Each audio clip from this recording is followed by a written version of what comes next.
Milady, my lords, my ladies, as I rise to speak, I note that I am perhaps the first council so far who doesn't have a title. That's not a hint. I'm perfectly proud and happy being an O'Neill, but we have heard from two counsel, Lord Keane and Lord Pannick, who are both active parliamentarians in the House of Lords. Lord Keane, indeed, is an active minister in the present UK government, now presenting and defending government policy not only before this court, but also in the House of Lords. In some sense, then, he's acting in his own cause, and we know what's said about lawyers who act in their own cause. But the point I wish to make is that the quality that might be most necessary in this case for the understanding and the untangling of the issues involved, of the tying up between law and politics and the Constitution, is a bit of distance.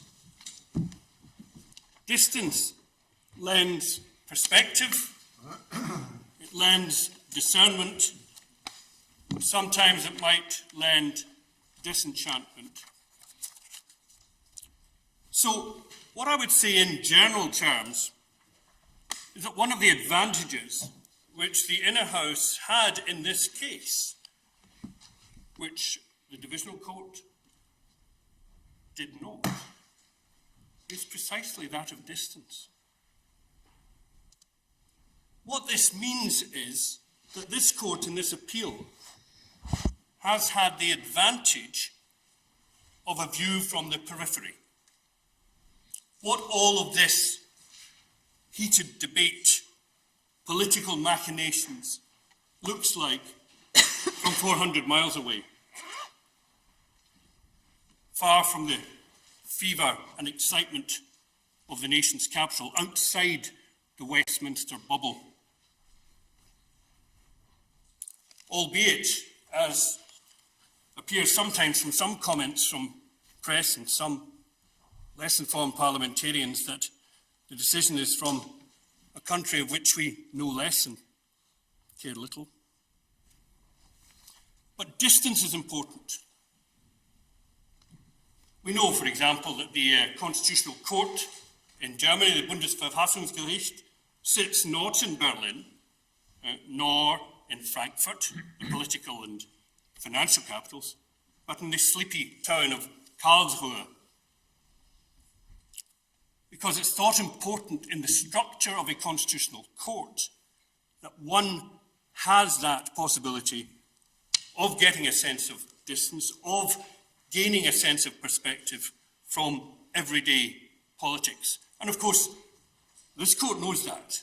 This court goes on circuit. This court sits throughout the Union in Edinburgh, Cardiff, Belfast, as well as in London. The other advantages we know from distance, perspective, is the positive aspect which is played in our system by the fact that we have judgments coming from the European Court of Human Rights in Strasbourg and also from the Court of Justice of the European Union in Luxembourg. And sometimes those judgments give us new perspectives, challenge our presuppositions, make us think again about what things look like from the outside, gives us a chance to see ourselves as others see us. Now, of course, in many cases, this court, as part of its devolution jurisprudence, has taken cases from Scotland, notably, in which there have been challenges made to primary legislation coming from the Scottish Parliament. And the interesting thing about that is, first of all, there is already a full constitutional judicial review in the American sense jurisprudence of this court and of the Scottish courts. That they are used to dealing with challenges which look to and require evidence on and assessment of the proportionality, for example, of primary legislation, the assessment of the rationality of policy choices, that have been made. And this court has, on a number of occasions, said that some legislation which has proceeded after full policy debate, after a full democratic backing from a parliament in Scotland, this court has said, well, actually looking at it dispassionately from a distance, acting as a constitutional court, we see that that judgment was wrong.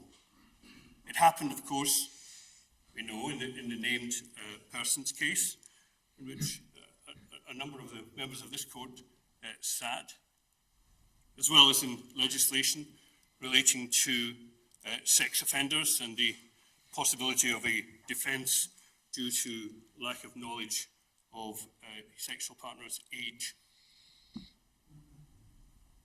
Now, those two cases I mentioned in passing, interestingly, this court overturned the position that had been taken in the courts in Scotland. But in a sense, this case may be seen as the inner house returning the favour which this court has previously given.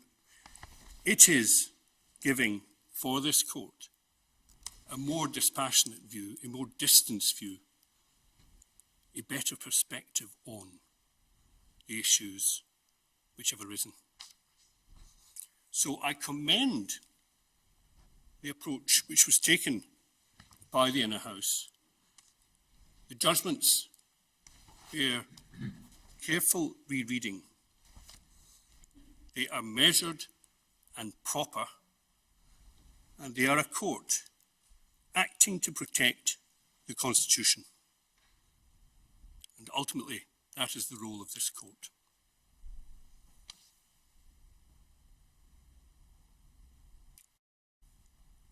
Again, by way of preliminary points, one thing which has arisen and I want to underline is perhaps the importance of history. Now, as we know, in England, it's sometimes said the past is another country. They do things differently there. But sometimes in Scotland, and I suspect Ireland and Wales, the past isn't even past. It's here and now. For example, when the Parliament was prorogued by the Lords Commissioner coming in and summoning the House of Commons to hear the reading out of the prorogation order, a number of MPs stayed behind. A number of the Scottish ones, as I understand it, started then singing Scots Wahey. That's slightly odd, you'd think, singing a song about a battle of Bannockburn 1314, penned by Robert Burns, singing a song about a history written in tears and blood. But the fact is, it was the first thing that people reached for. History is important.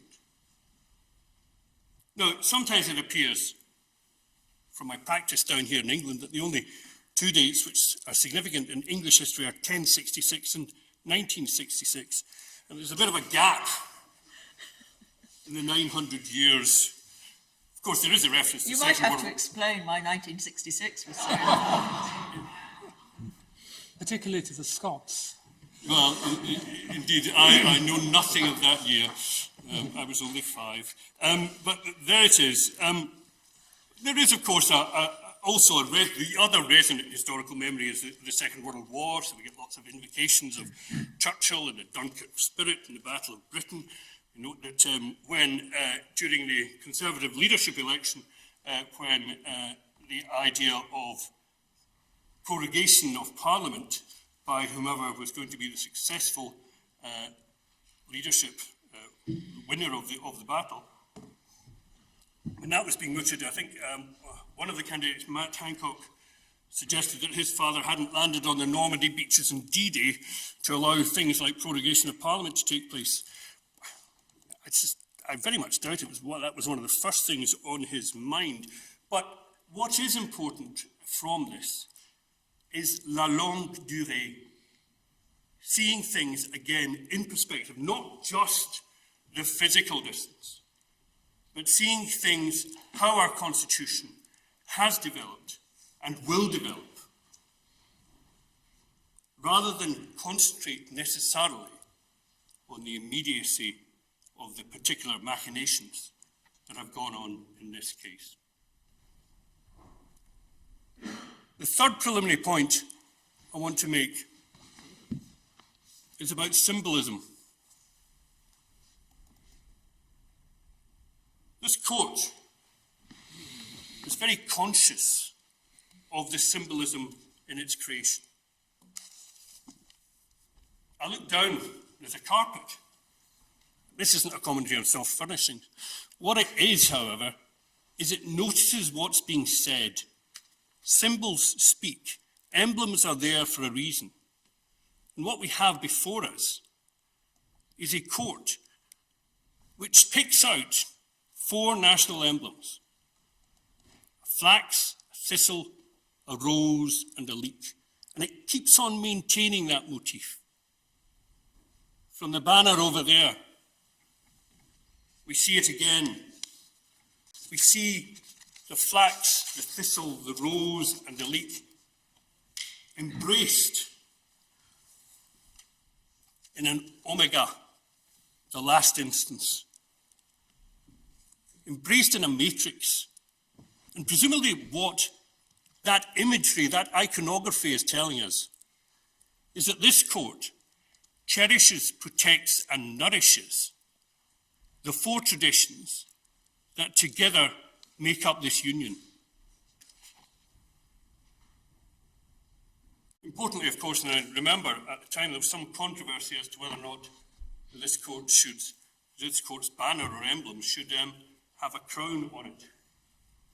I understand that it now doesn't. I presume that's simply to acknowledge the fact that this court also has a jurisdiction in criminal matters, where, of course, the monopoly of the Crown, at least in Scotland, but certainly the main influence of the Crown in criminal matters has to be acknowledged, not only in the prosecution of offences, but also in the incarceration on conviction.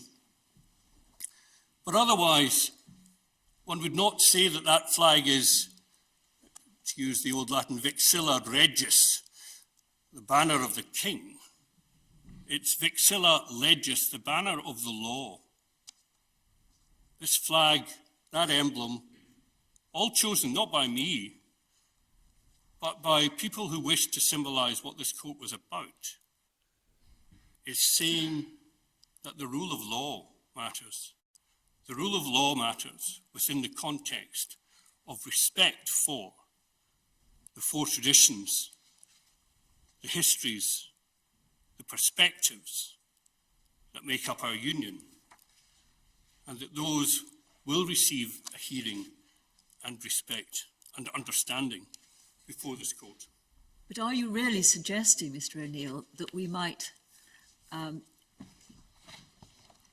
dismiss the government's appeal in your case and dismiss Lord Pannick's appeal in Mrs. Miller's case? Luckily not. I do understand the idea of constitutional coherence because... You're presenting us with all manner of challenges, but I think that might be a step too far. And I'm not suggesting it at all. What I'm suggesting is that definitely find against the appeal in my case. And that will then, if that creates a higher standard of constitutional or judicial review, then that is the standard which then becomes standard throughout the union. That is what I suggest. Because, from a constitutional perspective, the maintenance of the rule of law, as well as the maintenance of the union, must be one which says the higher standard, wherever it be found, on matters which govern us all, such as the Constitution, should be the one which follows. So that's why I'm not going to address what English law is about. I'm here to talk about Scots law, and that's not a petty political nationalist point. It's actually just taking seriously this court's own emblems. We know enough Scots lawyers and novelists who were also political unionists while being cultural nationalists. Walter Scott, he invented Scottishness. Robert Louis Stevenson, John Buchan. So, all that I'm trying to underline here, as this court, acting as a constitutional court, will be well aware that we live in a union state. We don't live in a state of uniformity. We don't describe this as a nation state, but a state of nations. Certainly from that legal point of view, which is all that this court can probably be concerned with. And that's why that central imagery, that icon, is placed before this court for all who plead before it to see. Now, the importance of that is profound. Kipling once said, "What do they know of England who only England know?" And of course, we've got Macbeth, erroneously called the Scottish play. It's the British play. It's written at a time, it's a Jacobean play written to explain to a shocked English court what's happened now that a Scotsman has taken over the throne. A Scotsman who says he's abolishing England and creating a new country, Great Britain. A country without history. That history has to be reimagined, reinvented, created. That's what Macbeth is doing. One of the lines that always strikes me in Macbeth is, I think, Macduff coming back up and saying, "Stand Scotland where it did." And the response is, "Alas, poor country, almost afraid to know itself." Now, in a sense, that can be applied here and now, not just to Scotland. That is what we're faced with. A country almost afraid to know itself. And a country knows itself, in part, when it recognises its history, when it acknowledges its diversity, and when it knows what its constitution is. And that's the role of this court at this time, in this case.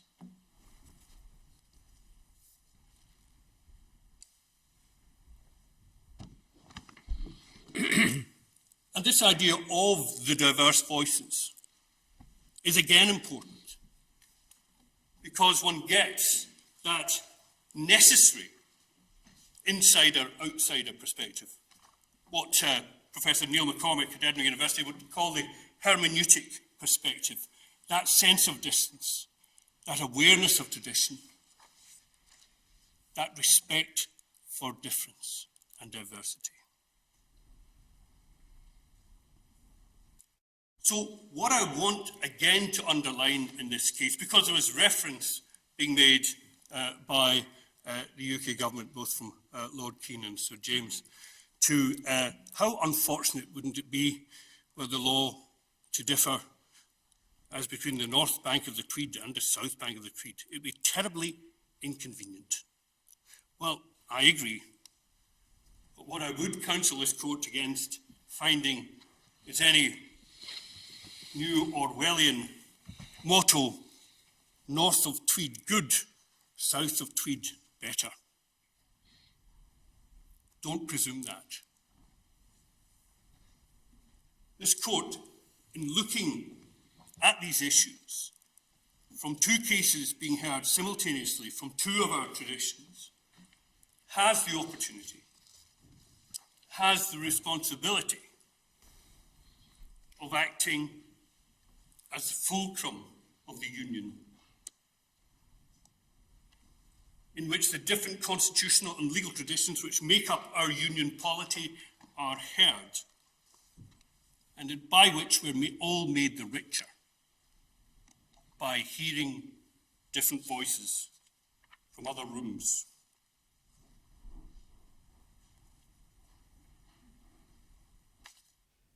Final point about symbolism and history is to remember where this court is placed. We know, of course, there was much debate about what building might be suitable for a new Supreme Court. There was some suggestion, I think, that we may want to move to Somerset House off the Strand. Objections, I think, as I understand it, were made that, well, that would make it all just too close to the Inns of Court and the Royal Courts of Justice, and that as a court of the Union, it was important to have a bit of distance from the natural centres of the English legal system.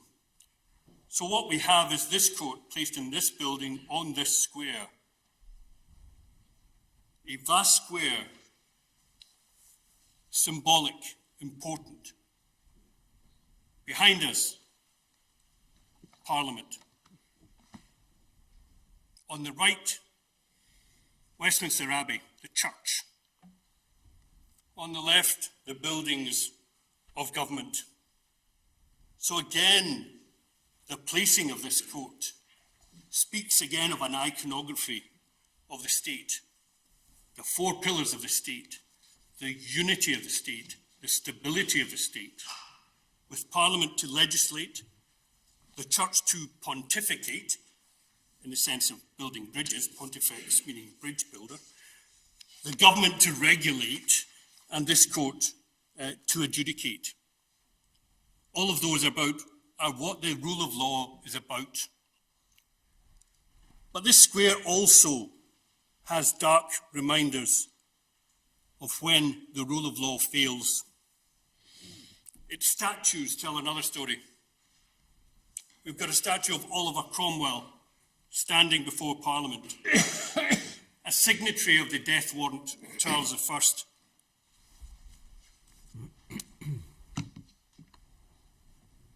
And Whitehall is not simply the place where government happens, but where Charles I is executed on the orders of a man who eventually, in irritation at Parliament stymieing his policies and getting in the way of his rule, abolished it. And he then invaded Scotland and abolished Scots law. But that's okay, it wasn't a dictatorship, it was a protectorate. It was looking after you, as long as you weren't Irish or Catholic, of course. And Westminster Abbey is not simply a church. It's not simply a royal peculiar, a place where coronations occur in all their pomp and majesty. It's also the meeting place for the evangelical divines who were summoned by a Civil War Parliament in 1643 and got together and abolished the order of bishops in the Church of England and re-established it as a Calvinist Presbyterian body on orthodox Scottish lines. And we still have the Westminster Confession of Faith of 1647, which resulted therefrom, which still forms a foundational document for the Church of Scotland. So even within the church building, there are symbols of, reminders of breakdown, civil war, revolution. But we also have other statues. There's a statue of Nelson Mandela, a reminder of civil resistance against unjust regimes, but ultimately a reminder of the triumph of truth and reconciliation, the re-establishment of the rule of law, and the establishment of a properly constitutional court. And finally, of course, immediately outside this court is a statue of Abraham Lincoln, a reminder of another civil war, but who, at a time of great constitutional crisis in his own nation, when it was questioning its fundamental identity, said, "We are not enemies, but friends. We must not be enemies. Though passion may have strained, it must not break our bonds of affection touched as surely they will be by the better angels of our nature. Those are the images. Those are the matters. That is the backdrop against which this court is determining the issues before it. And no doubt you're going to turn to those issues Right now. right now. Tour d'horizon. That was just the credits. Let's get back down to the quotidian. The appeal is not about prerogative power and how it might ever lawfully be used, and I think there's a hell of a lot of confusion going on about that. That prerogative power is used as if it's some kind of magic, and that cases that refer to prerogative power have been referred to as if they were all saying the same thing and principles could be applied from one particular power to another because they were all about prerogatives, weren't they?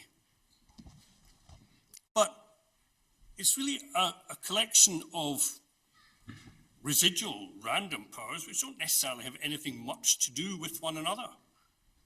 So therefore, it's not good enough to say this is prerogative, therefore it applies to everything which we call prerogative.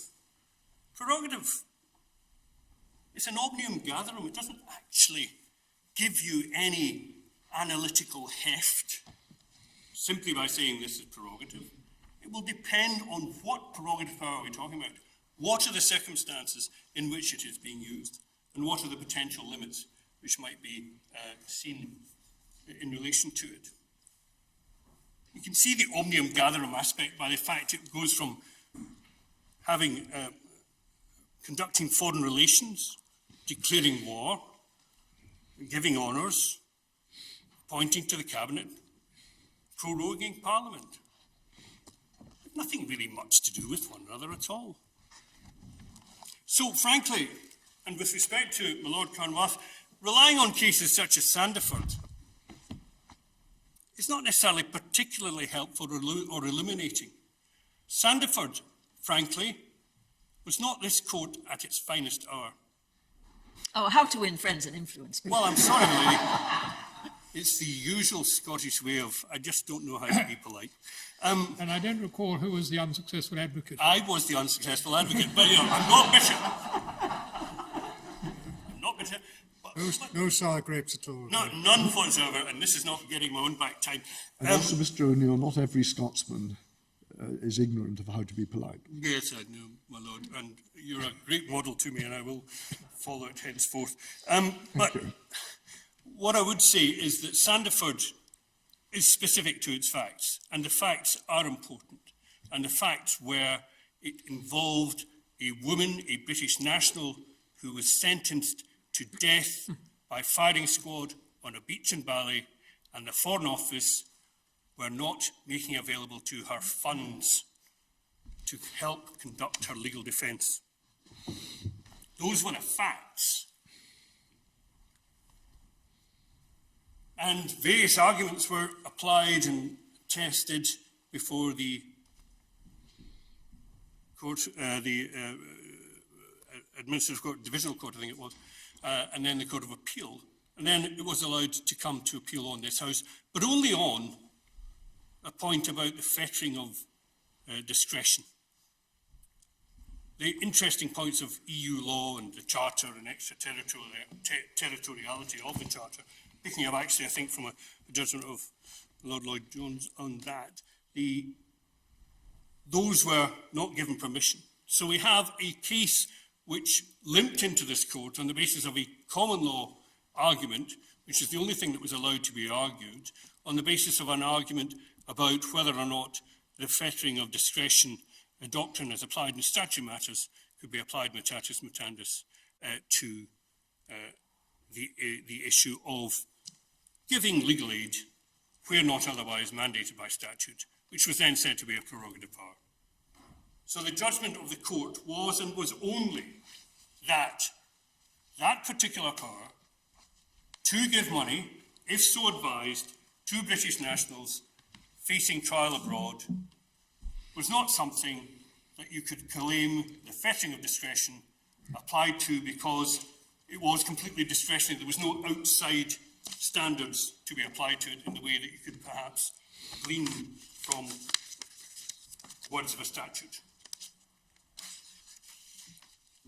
And that's all it said. But what it also said, importantly, is that other grounds of review were in principle open, even although this was, as it were, a totally voluntary exercise of power by the government without any statutory backing. So, if anything, not a great case on its result, but if anything, supportive to me.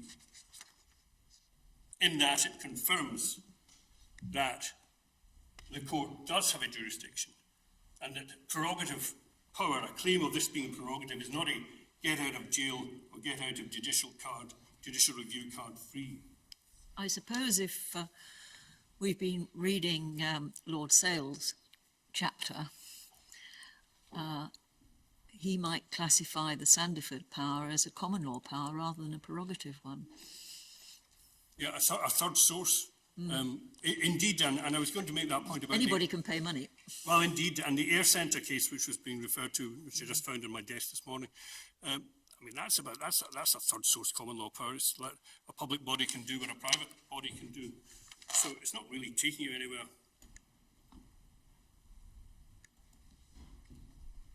So this appeal, what is this appeal about? It is and is only about the exercise of the power of prorogation of Parliament by this executive in the manner, at the time, and for the period which has been chosen by the order on 28th of August 2019.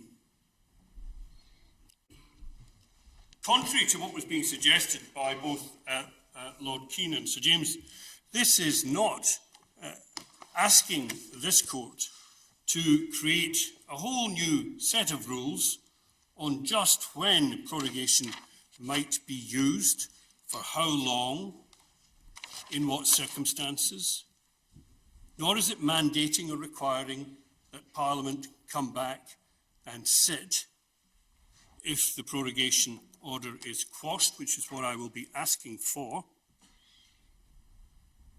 All that is saying is that this court applies its critical intelligence and judicial review jurisdiction as a constitutional court to determine whether the manner in which this power was exercised in the circumstances of this case at this time, at this particular time, was consonant with fundamental principles of our Constitution. That's not something for which there are no judicial or manageable standards. That is most certainly the province of the courts to determine. Now, I've set out in the case, our somewhat lengthy case, which I understand is being optioned for a screenplay for Braveheart 2. But there are issues there, and I've tried to set out in bullet point where and what our Constitution requires and how best is to be understood. And really that's at paragraph 1.4 through to 1.10. And I'll just remind the court, because I have to apologise for the length of the case. It was done at some considerable haste. You didn't have time to write a shorter case. Absolutely so, my lady, and I apologise to the court for that. But, It's much harder to write a short submission than a long one. It is. The amount of It's a focus... bit like judgment. Yes, but yes, it does. It requires an awful lot of time to edit down and focus and stuff, and we just had 2 days in which to reduce this. So I'm grateful for the indulgence of the court in allowing the usual 50-page length to have been extended in this case.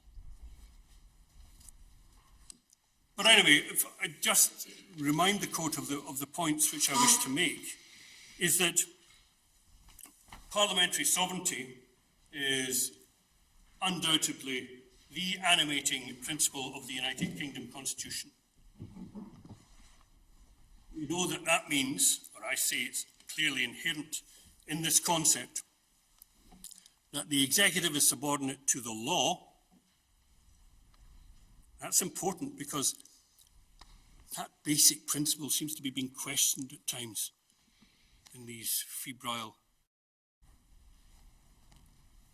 times and issues. But that's a fundamental principle. The executive is subordinate to the law, and it is accountable to Parliament. So the essence of our Constitution is one of accountability. Accountability to Parliament. We live in a parliamentary representative democracy. So the executive is accountable to Parliament, and Parliament is in turn accountable to the people by way of general elections and members of particular constituencies. The executive in this country, unlike in other countries, unlike the United States, is not elected directly by the people. The executive's accountability is therefore not directly to the people. To claim otherwise is not to uphold our constitutional principle of representative parliamentary democracy. Instead, claiming a direct line to the people is not democracy, but populism. Under our Constitution, the executive is accountable to, answerable to, has to come before and speak under questioning to the elected representatives of the people who are duly assembled in Parliament. But when, for example, the executive decides to have the people's PM choose by broadcasting on the web interviews and pre-selected questions and answers to it, rather than attend for Prime Minister's question time before Parliament. That is parodying and therefore undermining the true principle upon which our Constitution is based, which is the accountability of the executive, of ministers of the Crown, to Parliament. That's what our Constitution protects and embodies. Now, against that background, that the primary understanding is one of accountability by the executive to Parliament, any power that the executive has to suspend the sittings of Parliament, and we know that it does, can only consistently and lawfully and constitutionally be exercised in a manner which is consistent with that overarching principle of accountability. A power such as prorogation, a unilateral executive act by the executive closing down Parliament, is a derogation from that general constitutional principle of accountability. As a derogation from a general principle, the general principle of the executive's subordination to the law and answerability before Parliament, that power has to be construed narrowly and strictly. Further, any justification which may be offered by the executive for the manner in which it has chosen in any particular circumstance to use that power of prorogation, the derogation from the principle of accountability, as Sir James says, it is what it is, that justification has to be looked at by the courts using what might be called anxious scrutiny, precisely because Parliament has no say as to when and how and for what reason and for what period the executive might choose to close down Parliament and so prevent its sitting.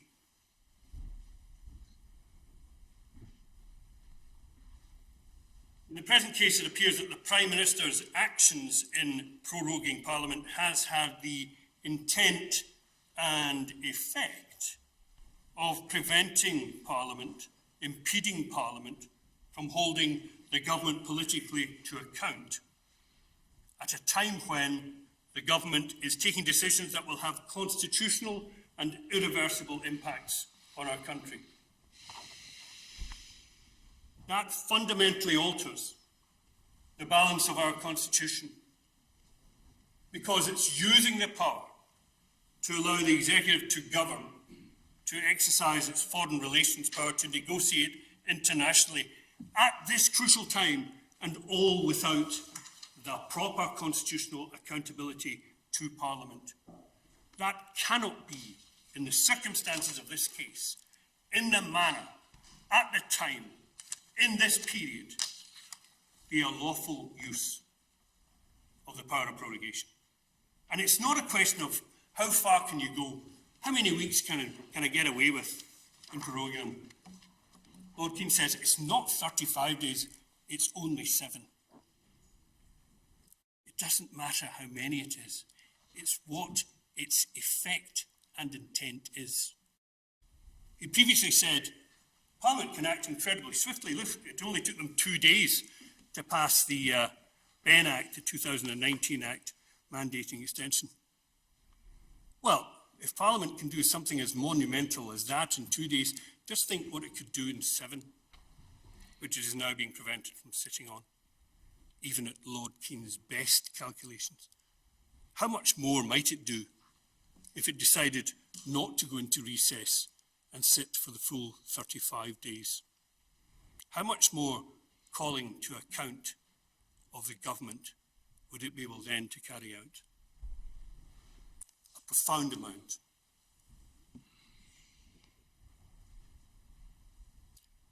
And I've said the intent and effect.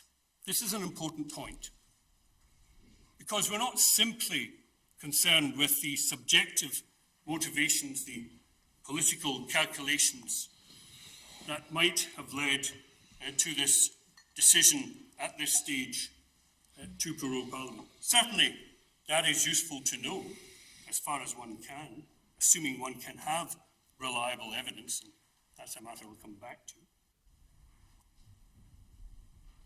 But even if they all inadvertently blunder into something which results in a denial of the principal feature of accountability, their ignorance of our Constitution does not make what they have done lawful.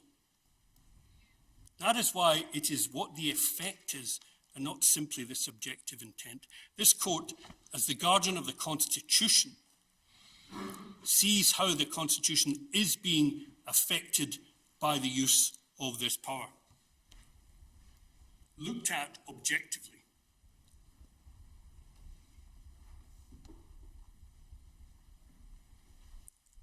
As it happens in this case, even looked at subjectively, what did the Prime Minister apparently intend in using the power of prorogation at this time, in this manner, and for this period? We say it was for an improper purpose and done in bad faith. Now, we know there was a letter circulated when this all blew up on the 28th of August 2019, but before I turn to that, just outlining again the timetable by which this case, the case in which I am the respondent, came to this court. This case was raised, this judicial review was raised on the 31st of July. I think first orders were granted on the 31st of July 2019. It was raised in response to repeated leakings or unattributable briefings from well-placed Downing Street sources being using the press as a sounding board, saying something along the lines of, we can prorogue Parliament over exit day, and that will stymie any suggestion of Parliament stopping or leaving the European Union, do or die, come what may, on the 31st of October. So, relying on the precedent in the Whiteman case, which I'll be coming back to, and the broader constitutional jurisdiction in defence of the rule of law, which was articulated by the First Division in that case, we applied for judicial review and were given permission for that on the 4th of August. So long before any decision was actually taken, as far as we know, about the prorogation of Parliament, a timetable was then fixed by the court for the pleadings in the case to be adjusted on both sides, and eventually a timetable in which affidavits and other documents were specifically said to be lodged by, I think that was by the 30th of August. And then there would be a substantive hearing in the case, I think on Friday the 5th of September or thereabouts. So that was the timetable that was fixed in early August. Now, as has become plain from the extracts from the Inner House judgment that were read out from Lord Keane, pleadings in Scottish judicial reviews matter quite a lot, actually. The Lord President highlights this.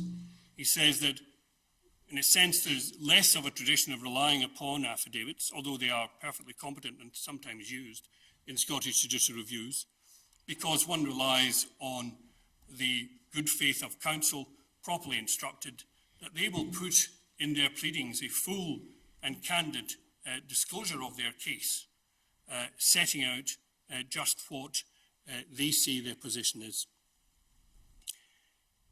In this case, however, despite the fact that we had adjustment of pleadings up until, I think, the 28th of August, what was maintained in the pleadings by the respondent was that this case was academic and hypothetical, and that there was no basis for any reasonable apprehension that Parliament might be prorogued in connection with attempting to make it easier to get exit day happening on the 31st of October. Do you have the MS number of the relevant pleadings? The pleadings, I'm sure that I do. Yes, I made a note of it. Thank you.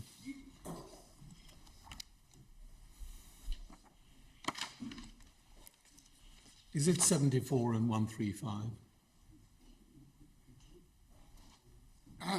Lords, it's page MS 174 in the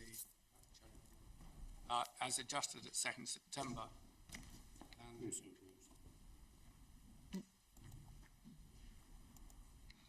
Yeah, the first 9 tabs, I'm told, are all the various stages of the pleadings. Yeah. My letter friend Lord Keane refers to as adjusted to the 2nd of September.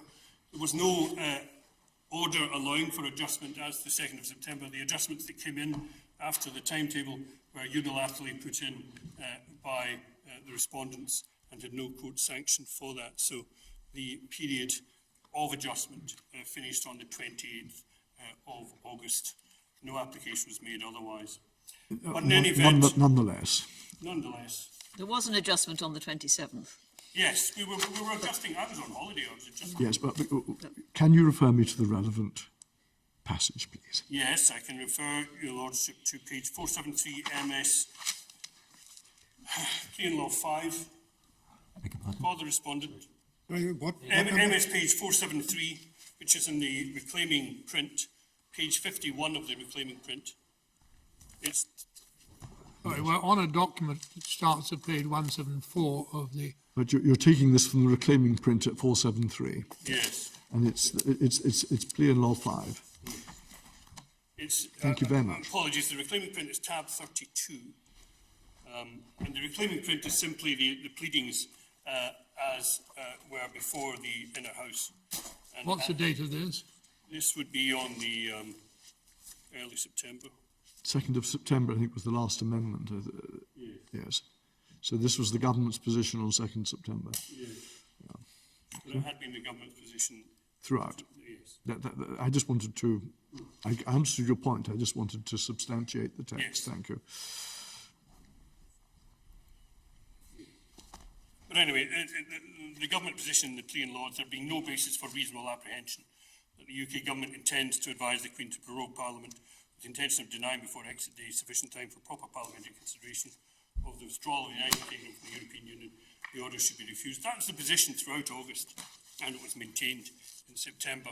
And there are pleadings which go on to that. That was the reason why. Yeah, sorry, I just want to get the dates right.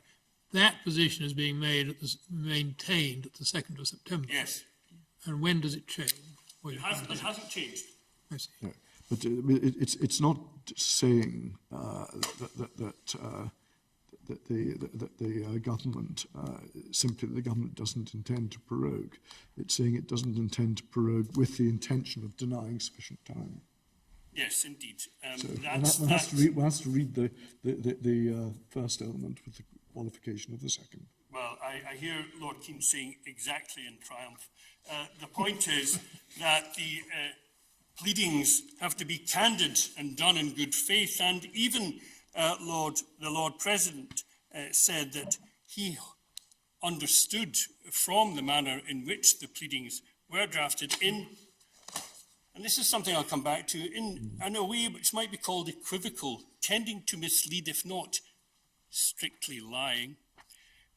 The Lord President said he assumed that the legal team had been kept in the dark and hadn't been told of the decisions which had been apparently taken on the 15th and 16th of August, because one would have assumed that if a decision to prorogue had been taken, that in candour, that would have been reflected in the pleadings. Now, I think what's said against me is that, well, Lord Keane, is that the government doesn't owe some kind of duty to a raggle-tag of 75 parliamentarians who decided to go to court in Scotland to challenge something before it's even happened. But of course, the duty of candour is not owed to my clients, but it's owed to the court. And it's the court which is being told that there is no reasonable apprehension. It's the court which is potentially being misled. It's certainly not been given full and frank disclosure of the government's position. I draw this to the court's attention because that is the background, partly, against which the Inner House treated with some degree of scepticism the subsequent explanations and the revelations of a quite different timetable when various documents were brought to the court's attention on the 2nd of September. This should have been in the pleadings. They didn't put it in the pleadings. So it's really not good enough for my Lord Keane to suggest that, well, in Scotland we don't have affidavits, so there's no problem with just putting in documents late and then saying, well, that's the truth, or in fact, nobody says it's the truth. Of course, there is no affidavit. They're just some floating documents with redactions, which council speak to on the basis of whatever instructions they've got. But there's no affidavit in any of the Scottish pleadings whatsoever, not even the one which has been referred to and was brought before the divisional court in this case. So, that's their position. One has to bear in mind the chronology. The pleadings were to be adjusted in accordance with the court's timetable. That was after a decision had been made, but not made plain and not made known by those pleadings. On Wednesday, the 28th of August, we eventually do get the confirmation of what had been trailed in unattributable briefings throughout the month of August and July, and in fact, prorogation was in fact going to be used. But the cunning change in it, the unexpected zigging instead of zagging, was that instead of having prorogation over Brexit Day itself, they would just take a big chunk of time out before Brexit Day. So, for example, the Northern Ireland Executive Formation Act 2019, the provisions which were added in against government opposition by backbenchers from Dominic Grieve to Lord Anderson of Ipswich, were predicated on what was then being leaked as government plans of proroguing Parliament over Exit Day. And so therefore the mischief which they were being told was contemplated was going to be blocked by amending the 2019 bill accordingly. But the cunning response of the government to that, which they now rely upon here, is that, well, that's what Parliament intended in terms of its not wishing to be prorogued over a crucial time. So if we can find time within that timetable of the 2019 Act, that means we're acting lawfully. Because the 2019 Act says you have to bring your first report by the 4th of September, publish it, and then 5 days later, Parliament has to consider it. So, the 9th of September says the 2019 Act. Parliament has to consider it. So Parliament, reading that Act, has to be sitting on the 9th of September. But the second report under the 2019 Act has to be produced by the 9th of October. Yes, your point is simply that they've taken every day that they could consistently with that Act. Yes, they've seen a black hole and they've leapt into it. Well, it's not quite the metaphor, but it'll do. And then, but one knows, of course, so the 9th of October was the next date, and so 5 days after that was the 14th of October, so presto, Parliament gets called back, and the 35 days they've managed to not contravene the 2019 Act, they say, but I mean, there may be other interpretations of that, I mean, as being suggested by Lady Black, but that's the rationale which is given for those dates. And thereafter, the 2019 Act says that you've got to report every 2 weeks. So clearly what that had in mind was you're not going to prorogue us over Brexit Day, and so what they've done instead is, well, we'll prorogue you for the bit you forgot about. You know, it's clever perhaps, but is it constitutional? What's its intent? What's its effect? That's the question for this court. So the reasons, the only publicly published reasons for the decision to prorogue at this time, in this manner, and for this period, were produced in a letter from the Prime Minister dated the 28th of August, the day of the prorogation, to MPs. It might be worth just having a quick look at that, although it might be difficult to find this in the Miller bundle. Miller Trial Bundle, tab 47, MS page 354, or page 417 of the hard copy PDF. It's the other way around. PDF hard copy, page 354, MS page 417.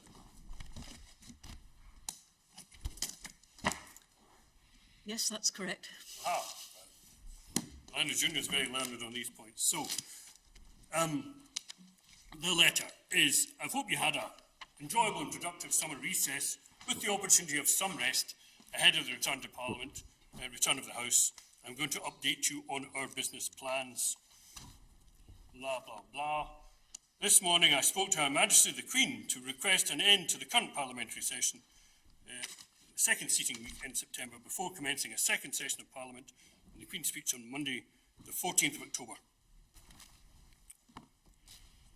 Moves on. I fully recognise that the debate on the Queen's speech will be an opportunity, so this is a 4-day debate, or was it 5 days? 4 or 5 days on the Queen's speech at the end of October.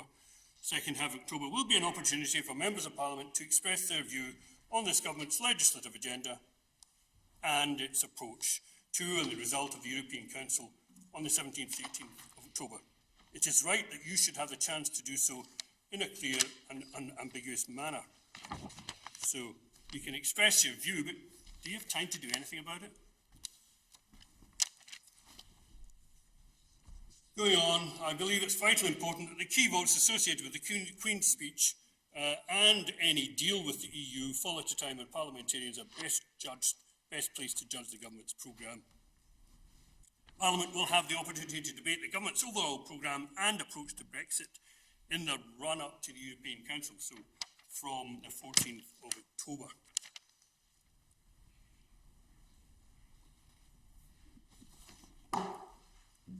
Should I succeed in agreeing a deal with the EU, Parliament will then have the opportunity to pass the bill required for ratification of the deal ahead of 31st October. It's not really giving very much time for passing a bill on something potentially rather contentious. Even with the best will in the world, and I'm not sure there's so much of that around at the moment.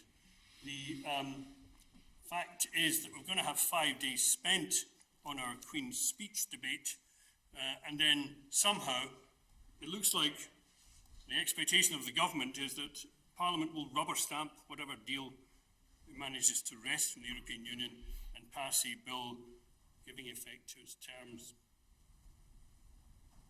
It doesn't shout parliamentary accountability to me. Finally, I want to reiterate to colleagues that these weeks leading up to the European Council on the 17th to 18th of October are vitally important for the sake of my negotiations with the EU.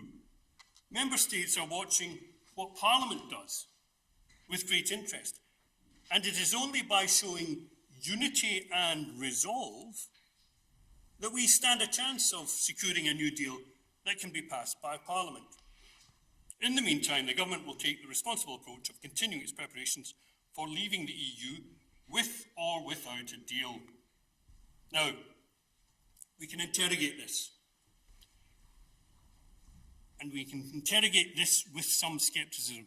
I note that my Lord Reid yesterday suggested that it was important to look at the particular memos and the wordings used and the reasoning given. That is absolutely right. It is important. But it is also important that you do not give the government the benefit of any doubt in this matter because of the manner in which the documentation has been produced, and that there is therefore, the case law is quite strong from Das and the judgment of Lord Sales in first instance in that case, which we've looked at. But it goes back not simply to Das and to the Belize International decision of Lord Walker, but it goes back to Padfield. And I'll come on and take particular, I will show the passage in Padfield I referred to.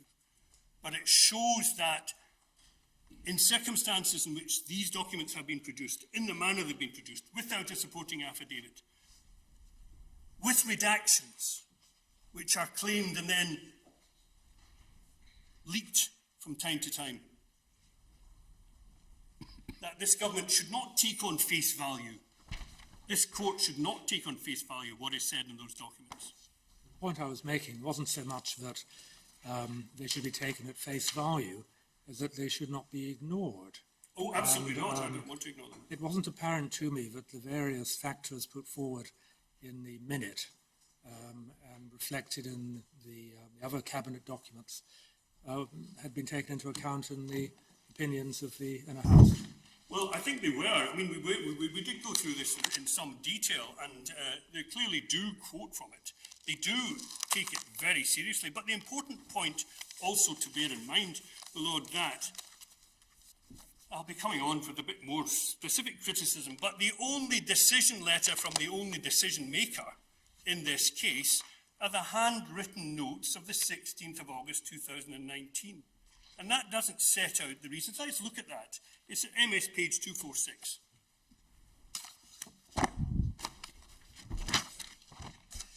Now, there is a document beforehand on the 15th of August which sets out a variety of more or less plausible explanations. I think it's, if you're working from paper page, it's 316, I think. Is this the Prime Minister's comment on the Da Costa memo that you're talking about? It's in our bundle. It's in, sorry, I'm back to the Miller bundle. I don't think I need to use, I mean It's your bundle. the Cherry bundle. I'm giving up on Miller. Okay, so it's, can you give me the MS number again, please? The MS number on the Cherry bundle is 246. Thank you.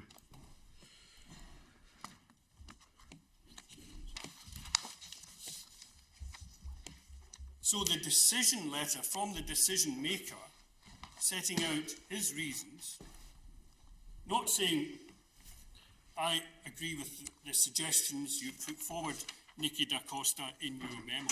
One cannot presume, and I fear that was the approach which was being suggested by my Lord Reid, that just because it's set out in a memo by a special advisor or director of legislative affairs as to these are various reasons you can give as to why we might prorogue, that those were in fact the reasons for the prorogation. This doesn't bear to be suggesting reasons that you can give. This isn't, as it were, providing an alibi. It's giving advice to the Prime Minister. But it doesn't mean to say that it's precisely so. It is giving advice. It is not, it's the advice from someone who is not the decision maker. The decision maker is the Prime Minister in his memo. And what goes before it might well inform it, but we don't know because we have no affidavit. We've got no evidence as to what the real reasons were. All we've got is something which bears to be, and I've no idea when it was created, but has a date on it, the 16th of August, but there's no supporting affidavit saying that that's true or complete. What we have is this whole September session, reading from 246, is a rigmarole introduced by, and we've subsequently had leaked to us, the blacked out bit, which was leaked, which was blacked out, presumably it was claimed anything blacked out is either irrelevant or covered by legal professional privilege or law officers' convention. Not quite sure what introduced by that girly swat Cameron falls under. I certainly think it's potentially relevant. But anyway, the whole September session is a rigmarole introduced by that girly swat Cameron to show to the public that MPs were earning their crust. So that's reason number one. Reason number two. So I don't see anything especially shocking about this prorogation. Reason number three. As Nikki notes, it is capitalised over the conference season so that the sitting days lost are actually very few. Ipsissima verba. That's all we've got. Because the only other use of the pen of the Prime Minister is in relation to page 247, paragraph 2, recommendation, following from a blacked out paragraph, and I have no idea why that was blacked out. Recommendation, are you content for your PPS to approach the Palace with a request for prorogation to begin within the period 9th September to Thursday 12th September and for a Queen's speech on Monday 14th of October? That's ticked yes. That's the only paragraph ticked yes. So, if there had been an affidavit or supporting document saying that in fact I looked at this recommendation and I was convinced by paragraphs 10, 11, I dodged 12 and 13 because that was the legal advice, I'm not going to tell you what that was. But I wasn't so convinced by 17, but 18 was. Then the court could work out, because then the court would have cogent evidence, which of course, if that had been put in, one would have asked for cross-examination of it just to test its veracity. And the idea of cabinet ministers putting in affidavits explaining their actions is not simply confined to Australia and occasionally Scotland. But of course, in M against the Home Office itself, Kenneth Baker, the Home Secretary, personally put in an affidavit explaining why it was that the asylum seeker in that case was ordered to be sent back to Zaire, notwithstanding a court order requiring that he remain in the country. That affidavit was produced only at the Court of Appeal stage. I think Sir John Donson said it's surprising it came so late. So there is no constitutional novelty or outrage in the idea that those cabinet ministers, including the Prime Minister, who make decisions which are being judicially reviewed, for which permission has been granted, should actually explain themselves and say, in relation to such documents as are relevant, what they took into account. So that's why I urge this court, as the Inner House quite properly did, to look at these documents. Certainly look at them, but don't treat them as gospel. Don't treat them necessarily as the complete truth, as telling all the reasons. Nothing tells us that that is the case.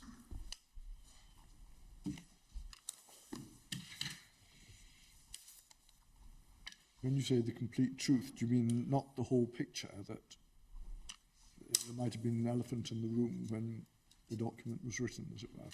The document might have been written knowing that it might subsequently be challenged. The decision might be challenged, and therefore they need cover, for example. My Lord Reid is looking perturbed and upset. I'm looking sceptical about that suggestion. There's no reason to look sceptical. You can look upset, but the fact is, read the documentation, and it says, we know this will potentially cause us a challenge. We have no affidavit that says this is true and complete. An affidavit would say this is the truth, the whole truth, and nothing but the truth. One might not think that a government would engage in high politics, or would engage solely in high politics, as opposed to low, dishonest, dirty tricks. But I'm not sure we can assume that of this government, given the attitude which has been taken publicly by its advisers and by the Prime Minister himself to the notion of the rule of law. So, look perturbed, look upset, but don't look sceptical. Look at the documentation.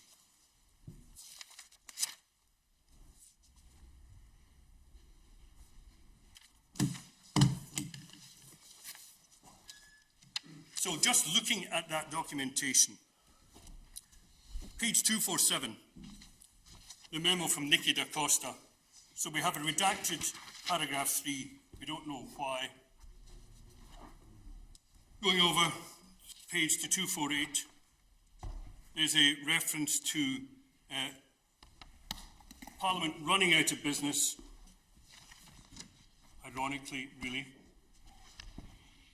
And then at paragraph 7, the last Prime Minister was aware of these tensions, and for these reasons, dates were placed in the diary for a Queen's speech in April, May 2019 and in October 2019. At the time, October was considered a very late end to the session, and as a result, the decision is now pressing. But what's not said there is that one presumes under Theresa May's premiership, when these were being penciled in, this was before one knew that exit day had been extended to the 31st of October. That's a relevant consideration. So simply to say that the previous Prime Minister might have penciled those in or sort of semi-cleared it with the Queen beforehand, really, dealing with the here and now, this is the 15th of August. We know when exit day is coming.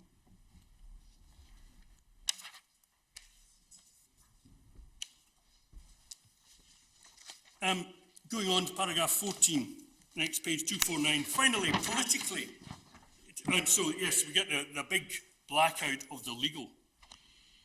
Wonder what that said. And the point which I make, I repeated before the Outer House and before the Inner House and before this House, is that we and you, this court, should see the full unredacted versions of these documents for what they're worth. Because in putting in these documents in the manner in which they have waived such claims as there might be to legal professional privilege and legal advice privilege or law officers privilege. There's case law to that effect, a decision I think which my Lord Reid was involved in the Inner House, Scottish Lion Cooperative, don't have a copy of that, I'll get it to you, but I've quoted the particular passage on that. It's good law. It's law which applies to this case. But let's say with what we've got, work with what we've got, the redacted versions. Paragraph 14, finally, politically, it is essential that Parliament is sitting before and after the EU Council. That's the one in 19th. Oh, we know not why politically it is essential, but that's what's said. MPs and peers must be in a position to consider what is negotiated and, hopefully, pass the withdrawal agreement bill. Well, you never know, they might not, but at least they'll have seen what it was. If there is no deal, they need to have an opportunity to hear what you have to say and respond accordingly. That's all very true, but do you think that giving Parliament, 10 days, if after your 5 days of chatting about the Queen's speech, is going to be enough to respond accordingly or hopefully pass the withdrawal agreement bill?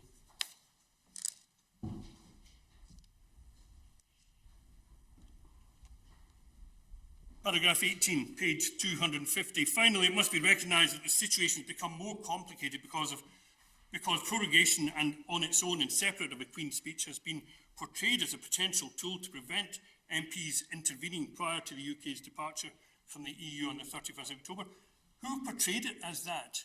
Well, I think it was a decision that was first mooted, I think, by Jacob Rees-Mogg in March, now the Leader of the House. Gosh, trahison d'éclair. It's from within government itself, now government itself, the suggestion that prorogation be used as a tool to prevent MPs intervening in the departure of the EU, the UK from the EU. And it's been portrayed as such in various leaks from non-attributable sources in Downing Street, which of course is what prompted this petition being drafted at the end of July in the first place.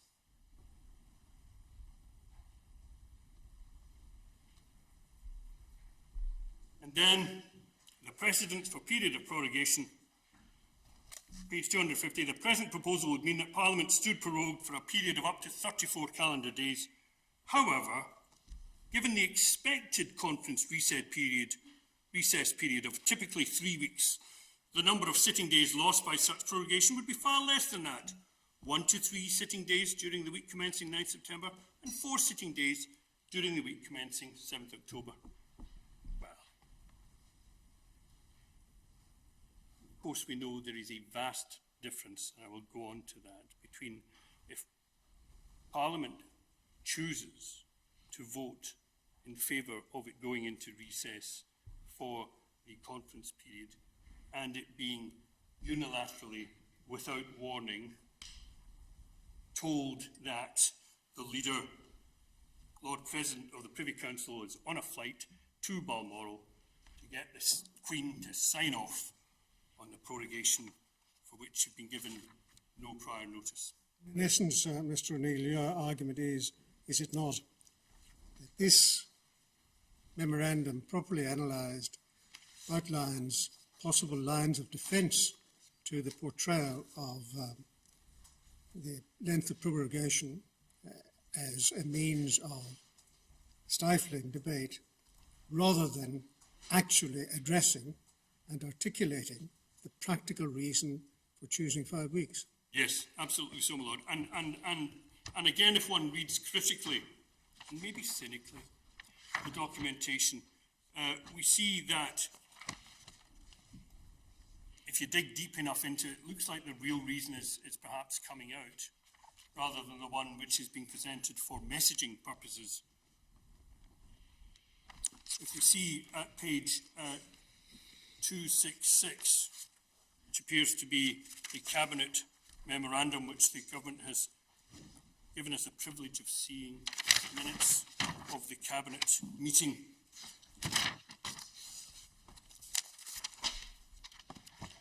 So, we note there, parliamentary business, page 266, the Prime Minister said he was grateful to colleagues for joining the call. It was important they were brought up to speed, you would think, on decisions that had been taken by him without Cabinet, because he's exercising personal prerogative powers, it appears, in advising the Queen. Exiting the EU on 31st October was the first priority of the government. So that's what they've been brought up to speed on, if in case they'd forgotten. However, there's also the domestic agenda stuff. Continuing, Prime Minister said he'd spoken to Her Majesty to request the session should end on a date between 9th and 12th September with a Queen's speech on Monday, 14th of October. This timetable gave Parliament ample time to debate Brexit in the period before the European Council. Ample time. Ample time. Is that really ample time? To debate, to hold to account, to potentially pass legislation, to, if so advised, thwart the government's headlong rush to a no-deal Brexit? Goes on, and again in the run-up to the UK's departure date on 31st October, it was important to emphasise that this decision to prorogue Parliament for a Queen's speech was not driven by Brexit considerations. Why was that important, to emphasise that, when the first thing this minute says is Brexit exiting on the 31st October, do or die, is the government's first priority? Going over the page, the discussion says, page 267, any messaging should emphasise that the plan for a Queen's speech was not intended to reduce parliamentary scrutiny or to minimise Parliament's opportunity to make clear its views on Brexit. Well, it may or may not have been intended, but that was most certainly in its effect. It might be said that the second sentence there doesn't fully answer the first. Yes, indeed, Parliament had already had a significant opportunity to debate Brexit and would still have remaining time to do so before 31st October. Likewise, it was crucial that parliamentary colleagues understood that the government was still seeking a deal and that this plan would allow a withdrawal agreement to be approved by Parliament if a deal was agreed. Again, the presumption is Parliament's just there to rubber stamp whatever they managed to get back. Therefore, any suggestion that the government was using this as a tactic to frustrate Parliament should be rebutted. D. The terrain between now and October would be rocky. The government would be attacked for this decision, but it would be manageable. So, the Lord Reid, that points up the awareness of the potential for attack. It doesn't specify whether in the courts or politically, but we certainly are aware of its controversial nature. Going on, 268, subparagraph F, it was important that the messaging did not appear to pit the government against MPs. And then going down the page to the penultimate paragraph, continuing, the Prime Minister said it was vital to persuade and enthuse parliamentary colleagues to get behind the government's plan. The EU were likely to hold out for Parliament to block Brexit while they thought that was possible. That's important. That's a consideration. The EU are relying on the democratic, elected, representative legislature to express its will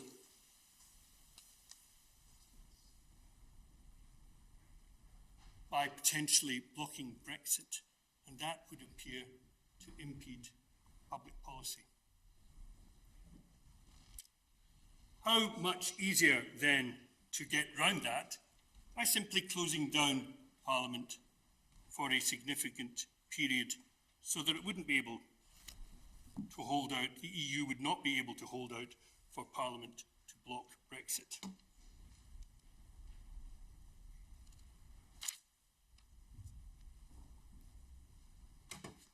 Going on, the backstop was fundamentally undemocratic.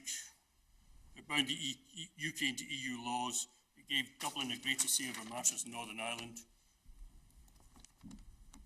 Progress with the EU should not be exaggerated. It was substantial. While there was a good chance that a deal could be secured, there was also a high chance it could not. Success would require a united and determined approach. So that's what this is about. We're all in this together. We're all singing from the same hymn sheet, because anyone singing a different hymn has been silenced. Because Parliament's not sitting anymore.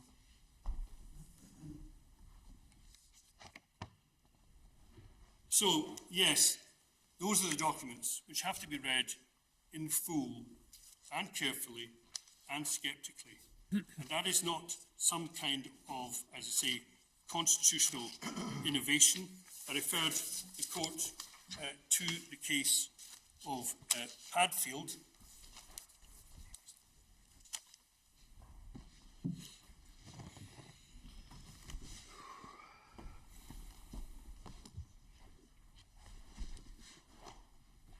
This may be the one case which we didn't have in our bundle, but I thought the other side. Yeah. And I don't have very much time, so let me just read out the bit while my learned junior finds a reference. Padfield, page 997, 1968 appeal cases. Lord Upjohn is giving a judgment in which he agrees with Lord Reid. And in that passage, he draws adverse inferences from the weakness of the affidavits which had been lodged in that case. He says this: I'll turn to the Minister's second letter of May the 3rd, 1965, which says that you will appreciate that under the 1958 Act, the Minister has unfettered discretion to decide whether or not to refer a particular complaint to the Committee of Investigation. In reaching that decision, he's had in mind the normal democratic machinery of the Milk Marketing Board.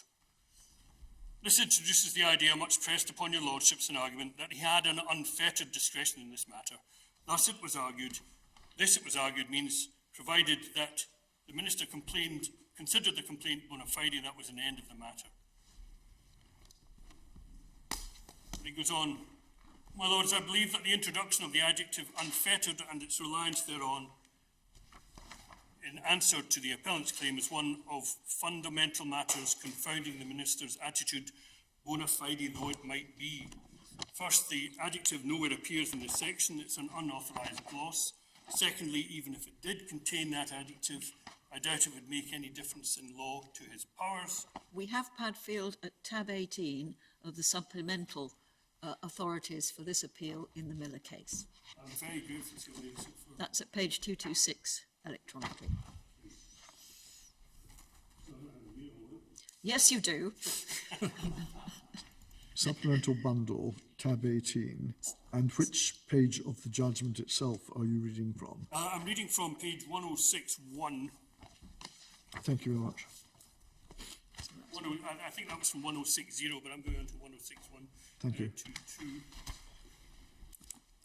Anyway, I got to the point where he says, Lord Upjohn says, it doesn't matter whether or not, even if the statute said you had unfettered discretion, would not make a difference. I doubt it would make any difference in law to his powers. Safe to emphasise what he has already, namely that acting lawfully, he has a power of decision which cannot be controlled by the courts. It is unfettered.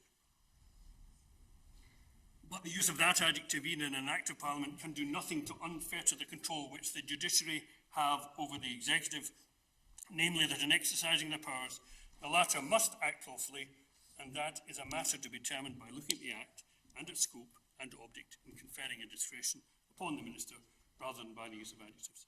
Now, in this case, it's said against me, well, there isn't any Act to look at, although, of course, I've got the claim of right of 1689. I don't want to push that one too much. The point is, you look at the Constitution, you look at the principles of the Constitution, you look at the principle of accountability, and you see, is this use of the power of prorogation in these circumstances, for this period, at this time, compatible with the fundamental role of Parliament at this particular time? Not generally, not last year, not 50 years ago or 50 years hence, here and now today.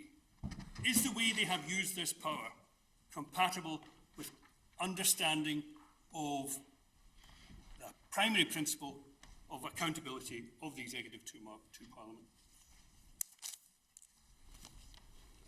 Lord Upjohn goes on, the matter didn't end there, for in his affidavit the Minister referred to, so the Minister's affidavit referred to the letter without disapproval.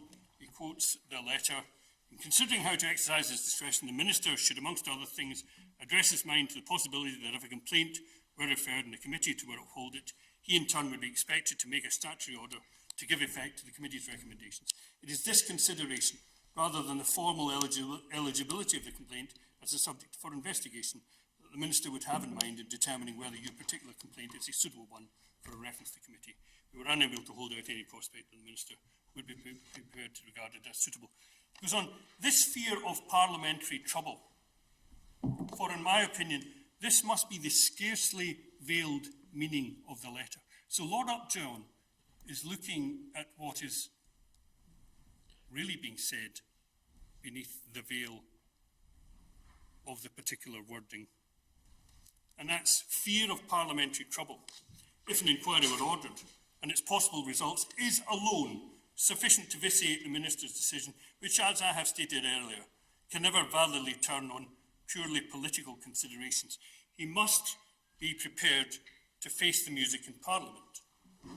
If a statute has cast upon him an obligation in the proper exercise of a discretion conferred upon him to order a reference to the Committee of Investigation, he must be prepared to face the music in Parliament.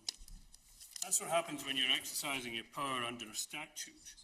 It applies equally when applying and using a power which, for the time being, remains with the executive, but it only remains with the executive because it's been permitted to remain with it by the supreme sovereign body under our constitution, which is Parliament. And it did not give it carte blanche in leaving that power for the time being, because Parliament works within the constitution, and it will not authorise unconstitutional actions. This is slightly reminiscent of the argument which my Lord Reid put forward in AXA in relation to the Scottish Parliament, that a body created by a Parliament in a liberal constitutional democracy cannot ever be assumed to be allowed to contravene fundamental rights or fundamental constitutional principles. And that's what my Lord Reid said of an understanding, proper understanding of the role of the Scottish Parliament in our constitution. That Parliament, the Union Parliament,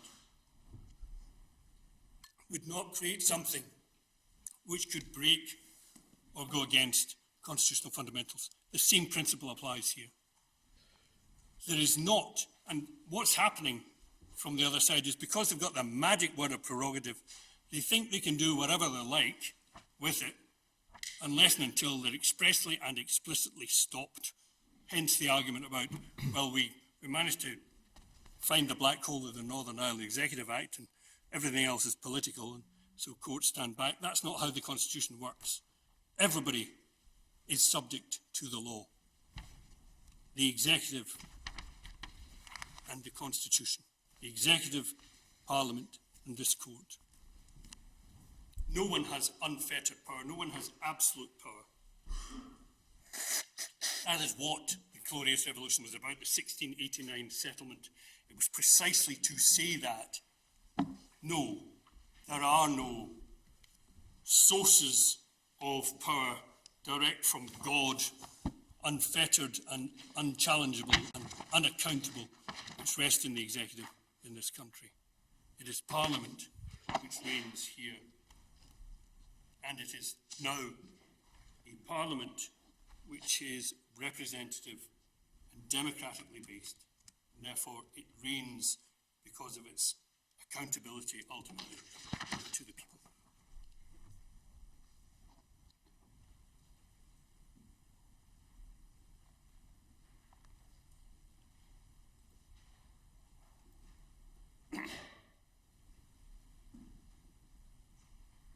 So,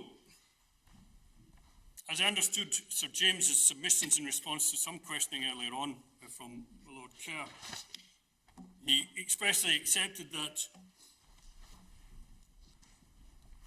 if the only limits on prerogative power are the extent of that power, then the lowest possible limits are those of respect for fundamental rights and the principles of the Constitution. Clearly, those fundamental principles of the Constitution must include what I've underlined as parliamentary sovereignty, the subordination of the executive to the law, accountability to Parliament, and the democratic accountability of Parliament to the people. So, if, as I understood Sir James, but doubtless I'll be corrected, there was an acceptance that where prorogation inhibits, it is what it is, he says, inhibits necessarily Parliament's ability to hold the government to account, may impede it from legislating as it might otherwise wish to, then there have to be justiciable limits as to the extent to which it can use that power compatibly with our Constitution. Once Parliament has been prorogued, the only constitutional actor still standing is the courts. So therefore, it is for the courts, as our Constitution works, to determine whether or not the power of prorogation has lawfully and constitutionally been exercised by the executive, because it's impossible for Parliament to hold them to account on that. This does not mean that we're asking the court to identify an appropriate length of time as to whether Parliament wishes to legislate, as to whether Parliament should in fact decide or ensure that it was recalled. What it does mean is that in extremis, where we are in a unique situation because of the potential irreversible constitutional changes, because of the potential dangers accepted even by the government in its Yellow Hammer documents of a cliff edge, no deal Brexit, then the Constitution is unbalanced, and the role of this court is to rebalance it by ensuring that Parliament is in fact able, if so advised, for it to decide how it should sit, when it should sit, what it might do in that period of sitting. We cannot have a situation in which there are no standards, where prorogation can be used with impunity to close down Parliament whenever it becomes inconvenient. And it's not, departing from what Lord Panic said, it's not a question of just how long it is. Is it all right for 2 days? Is it all right for 3 weeks? How far can I go? Okay, 5 weeks, maybe that's a bit too much. It's not about the length. It's about what it's doing to our Constitution. That's why I constantly emphasise it is certainly how long is this prorogation for, but when is it being used? And what is the constitutional background? What are the issues which would otherwise be before Parliament for it to call the executive to account and potentially to legislate on? In this case, it's the potential for leaving the European Union on exit day with or without a deal. We know that the intention of Parliament in the 2018 Withdrawal Act, clearly the terms of Section 9 and 13 of that Act, say that Parliament has to be involved in those decisions, in the decision as to the terms upon which we might properly leave the European Union. This is not a matter for foreign affairs prerogative or the like, for the Crown to enter into such treaties, international agreements, as it thinks best. Parliament is involved, and Parliament is involved in part because of this court's decision in Miller.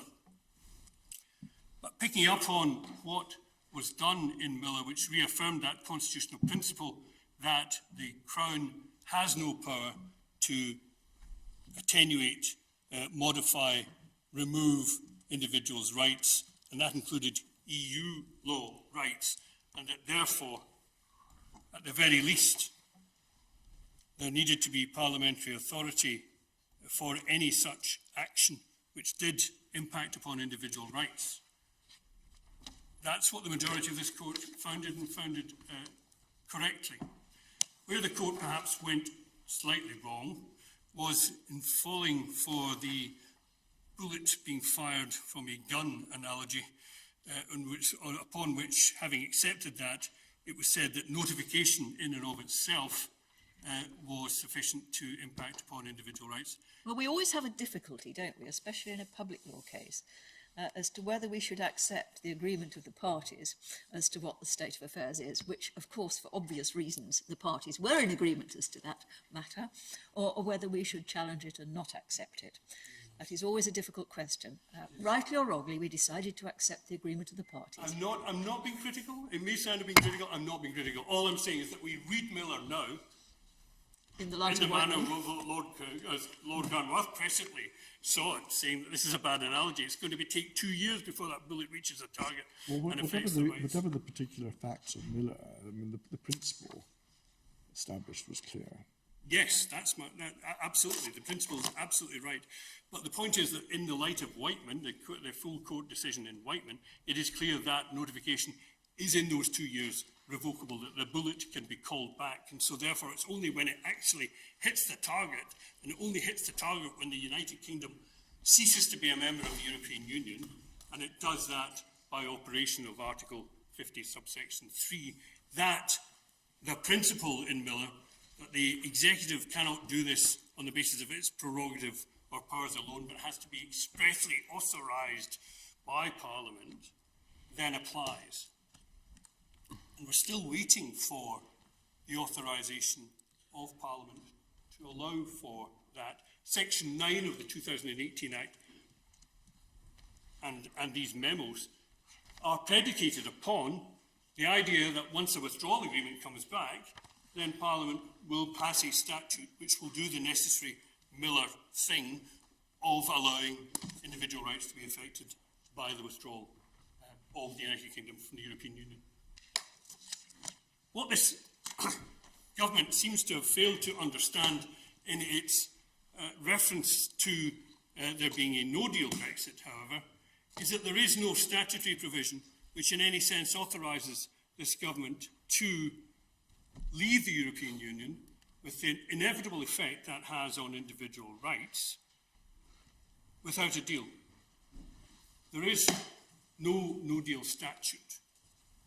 So one of the other reasons as to why this decision to prorogue is flawed is because it's based on an error of law. It presumes that, and it is aimed at, we are seeking to prorogue Parliament in order, if it happens to be the case, to be able to crash out without a deal. They have no authority to do that. They've mistaken, they've misdirected themselves.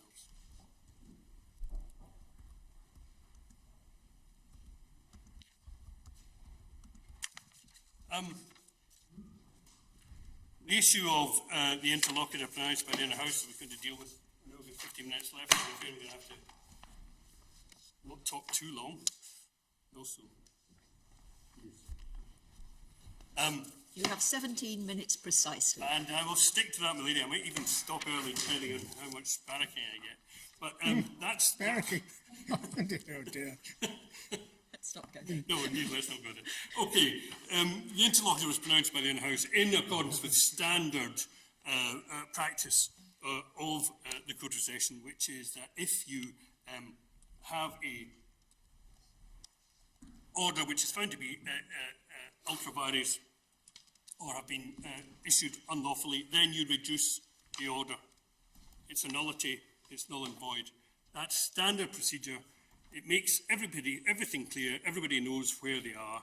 That's why we reduce it. So there's no scope for misunderstandings or further equivocations or briefings or the like. The order is a nullity. It is a dead order.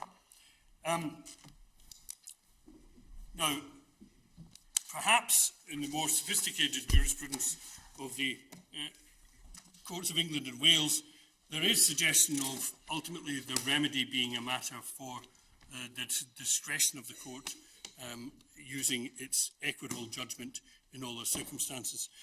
Now, that's not really been developed, frankly, in the Scottish jurisprudence. There's a passing reference to the idea in the judgment of Lord Hope in EBA against the Advocate General, 2011, UK Supreme Court cases 29 at paragraph 27.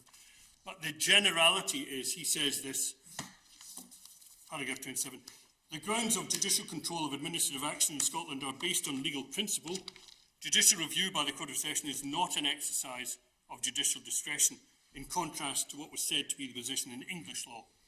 Every person who complains he has suffered a wrong because of an error or abuse of the power conferred on the decision maker is entitled to apply to the Court of Session for judicial review as of right, in exactly the same way as he could have done by way of ordinary action before the rules of court were amended.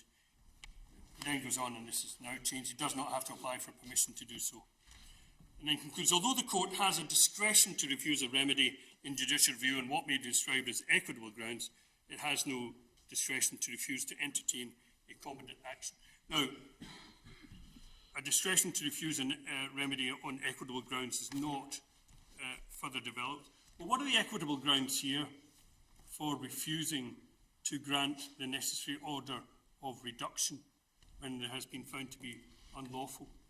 We have a history of a government which seems to cast doubt on quite how binding legal orders are in relation to them. Now, I know Lord Hodge suggested, well, if we just have a declaration or declarator, that will get us off a potentially difficult hook. Well, I'm afraid I'm not one for letting courts off hooks in that sense. This is an important point. We are entitled to an effective remedy. Ubi jus, ibi remedium. The remedy which naturally flows from a finding of unlawfulness is a simple reduction. Yes, that means that the decision maker can then, as properly advised in law, if so advised, reconsider matters and issue a new decision. But in no sense is there any basis for it to be said that somehow the order which has been found to be unlawfully made somehow subsists in validity pending its reconsideration, so Parliament is still suspended, which I assume is the basis upon which it is being suggested, as I say, belatedly, that to have an order for reduction in circumstances of the Inner House's judgment is a breach of Article 9 of the Bill of Rights because it contravenes parliamentary privilege. The clue's in the name, parliamentary privilege. What they're trying to do is the usual, cloaking it. If we rush in to the House of Commons and then say, you're prorogued, that's a parliamentary privilege and you can't question that to courts. That's not what the Bill of Rights was ever intended to do. Article 9 of the Bill of Rights was intended to stop the Crown from prosecuting MPs for using their free speech in Parliament and then subjecting them to criminal or civil suits for things which the Crown found to be insulting. That's what Article 9 is about. It's not a manner in which to cloak executive action in some other form of immunity. That's a complete misunderstanding and misreading of the Constitution. As far as I can see, you didn't actually seek reduction or obtain it. The remedies sought in Article 18 were declarator and interdict. Yeah, well, and what you got... You also have to remember, we stuck by the rules and the timetable in this. Yeah, what you got is a declarator. Yeah, no, but we stuck by the rules and the timetabling on this. So, what, and also, as always in judicial review petitions, it says, or any other remedy as the court sees appropriate. Yes. Now, in this case, the pleadings were finalised on the 27th of August in accordance with the court's interlocutor. Now, that was before the prorogation happened. So we've never had an opportunity of responding and taking into account the prorogation. We've done a really quite a good job, actually, in anticipating what they might have done because we read the Observer. But that, you know, if I had the opportunity, and if I didn't, but because the court fixed a timetable, I finalised the pleadings at the date the court asked. They subsequently added something in, but we've never had an opportunity of responding. So I rely upon the general judicial review request of any other remedy as is appropriate in the circumstances. And the remedy which is appropriate in the circumstances, we were originally seeking declarator and interdict. We now seek declarator and reduction in accordance with the principle of effective remedy. And reduction of what? Reduction of the order in council of the 28th of August. That's the decision that was made. Well, and that's not, again, a constitutional difficulty. Well, I can understand you're asking us to do that. It's not what the Inner House did. it's what I asked them to do. I mean, they don't always listen to me. But yes. But you've amended your pleadings. I could amend them if you want me to, yes. No, but could you have before the Inner House? No, I mean, my Lord, this again, just let's remember the timetable on this. This has happened 2 weeks ago in 6 days. On Wednesday, 3 weeks ago, I was phoned up being told there was going to be a prorogation.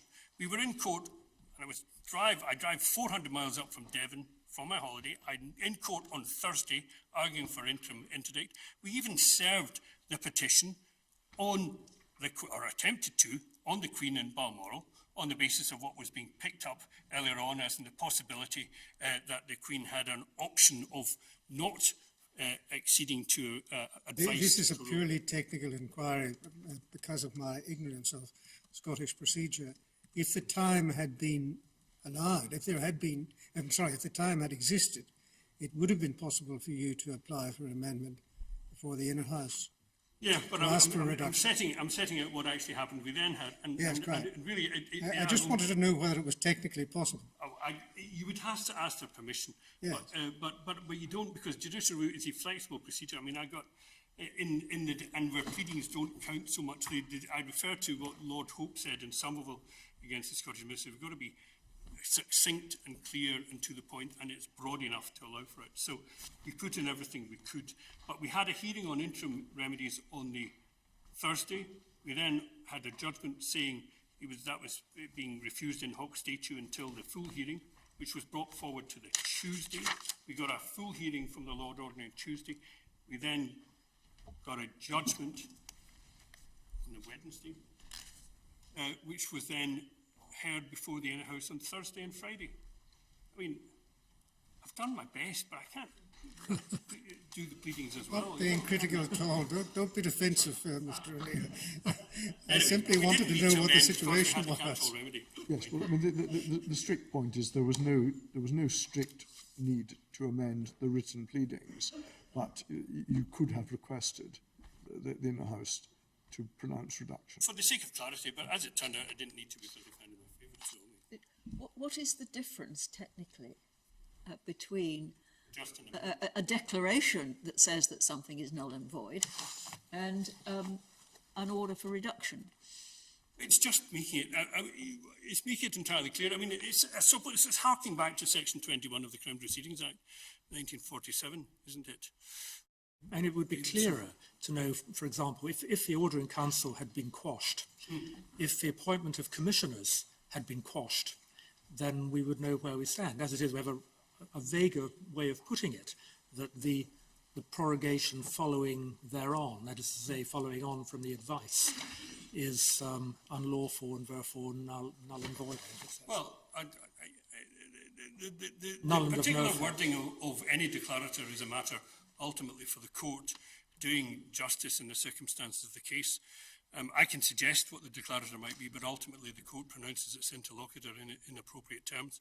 But I say it's not enough to have a declarator because, in a sense, one's harking back to that old, again, English law deference to you don't pronounce coercive orders against the Crown because the Crown can't be impleaded before its own courts and all that, but you can get a declaration against an officer of the Crown acting outside. The whole M against the Home Office stuff that came up, but we had this discussion in Davidson against the Scottish ministers, and we're absolutely clear that the older Scottish approach, which is it doesn't matter who you are, even if you're the king himself, which is why James VI was so glad to leave Scotland, you are called before the courts and accountable to them, and you have to obey the rules. That's the traditional Scottish approach, which has been reaffirmed by Davidson against the Scottish ministers, saying that the policy of Section 21 of the Crown Proceedings Act 1947 is limited to private law claims and not a public law judicial review claim. What's the paragraph in your case that indicates an aspiration to have reduction? It's fairly early on because this challenge only came in. Tomorrow, could we be given the paragraph? Yes, in my case. In my case. Don't waste time on it now. Give it to us tomorrow. Yeah, okay, my Lord, I'll have it. Please.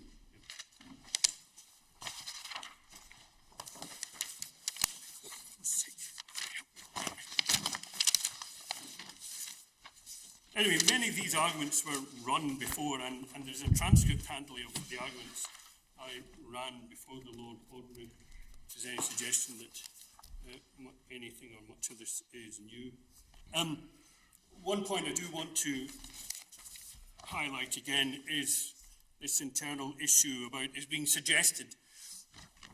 I think that Parliament could have, in the short period it had left to it before prorogation, once it knew about prorogation, have legislated to have against its prorogation in some way, instead of spending what little time it had on passing the Ben Act requiring an extension. So, second-guessing Parliament. So I think the suggestions then made, because it didn't do that, then Parliament's perfectly happy to be prorogued, and it would be an intrusion on the separation of powers if this court were to suggest otherwise. Well, I'm sorry, but the whole point about an act which would affect the prorogation power, the prerogative, is one which Erskine May tells us requires the Queen's consent to the bill.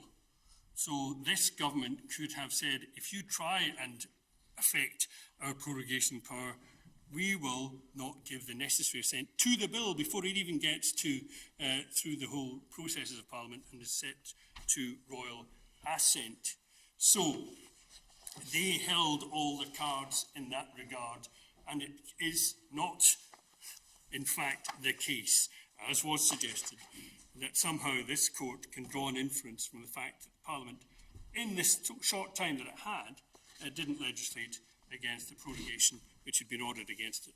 Because there's certainly no suggestion I heard from anyone appearing for the government in this case that, of course, the government would have assented to any such bill had even thought to put it before them. Erskine May is absolutely clear on this. Paragraph 9.6 and 30.79. Bills affecting the royal prerogative require the Queen's consent. This consent has been required for bills affecting prerogatives to dissolve, summon, or prorogue Parliament. So, that answers that.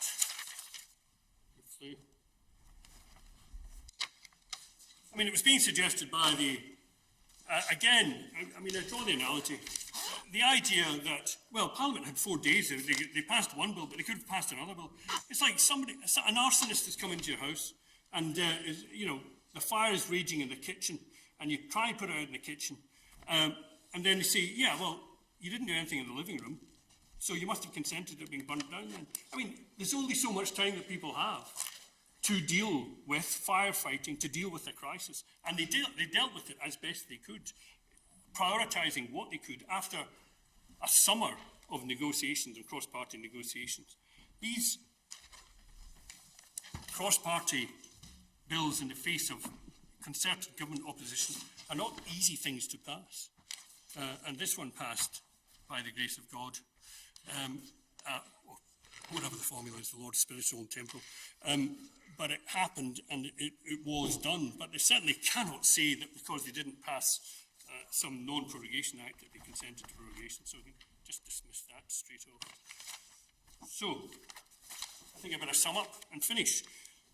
In Whiteman, before the full court of 27 judges in Luxembourg, the President Kuhn Lennertz said, "This is our Marbury against Madison moment." What he meant was by that, I think, that there was a realization that within the European Union legal system, this was a fully and properly constitutional moment. I say to this court, don't let this case be your Dred Scott moment. Instead, stand up for the truth, stand up for reason, stand up for unity in diversity, stand up for Parliament, stand up for democracy by dismissing this government's appeal, and uphold a constitution governed by laws and not the passing whims of men. We've got here the Mother of Parliament being shut down by the father of lies.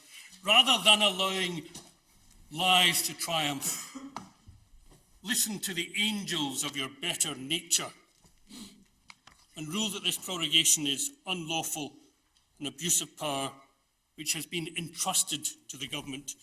This government is showing itself unworthy of our trust as it uses the powers of its office in a manner which is corrosive of the Constitution and destructive of the system of parliamentary representative democracy upon which our union polity is founded. Enough is enough. Dismiss this appeal and let them know that. That's what truth speaking to power sounds like. Lords and ladies, those are my submissions. Thank you, Mr. Rennie. Thank you. Yes. Mr. Welsh? Very well. Well, we will now adjourn and resume at 10:30 tomorrow morning to hear some of the interveners and then the reply from Lord Keane and a reply from Lord Panic. Court is now adjourned.